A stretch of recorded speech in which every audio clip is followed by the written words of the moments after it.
തനിക്കെതിരായി നടക്കുന്ന ആരോപണങ്ങൾ തെറ്റാണെന്ന് മന്ത്രി കെ.ബി. ഗണേഷ് കുമാർ. തിരഞ്ഞെടുപ്പ് മുന്നിൽ കണ്ടുള്ള പ്രചാരണമാണ്.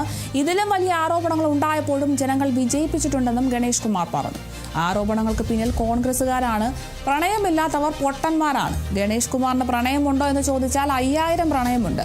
ജവഹർലാൽ നെഹ്റുവിനും മാധവിക്കുട്ടിക്കും പ്രണയമുണ്ടായിരുന്നുവെന്നും ഗണേഷ് കുമാർ പറഞ്ഞു.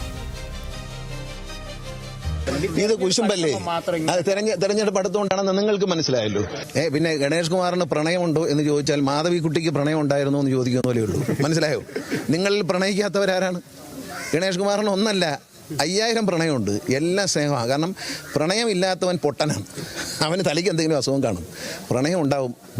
പുനത്തിൽ കുഞ്ഞബ്ദുള്ള പറഞ്ഞിട്ടുണ്ട്, മഹാന്മാരായാലും ജവഹർലാൽ നെഹ്റുവിന് പ്രണയം ഉണ്ടായിരുന്നു. അത് നമ്മൾ രാജീവ് ഗാന്ധി പ്രണയിച്ചാണ് കല്യാണം കഴിച്ചത്.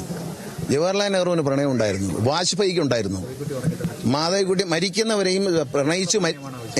ചൂടുള്ള പ്രണയമാണ് ആവശ്യമെന്ന് ഏറ്റവും മലയാളം ബഹുമാനിക്കുന്ന മാധവിക്കുട്ടി, ആ അമ്മ കമലാസുരയ്യ മരണം വരെയും പറയുന്ന ഒരു സ്നേഹത്തെക്കുറിച്ചും പ്രണയത്തെക്കുറിച്ചുമാണ്. ഗണേഷ് കുമാറിന് പ്രണയം ഉണ്ടോ എന്ന് ആർക്കെങ്കിലും സംശയമുണ്ടെങ്കിൽ സൈബർ ഇടങ്ങളിൽ മനസ്സിലാക്കൂ. ഗണേഷ് കുമാറിന് ഒന്നല്ല 5000 പ്രണയമുണ്ട്.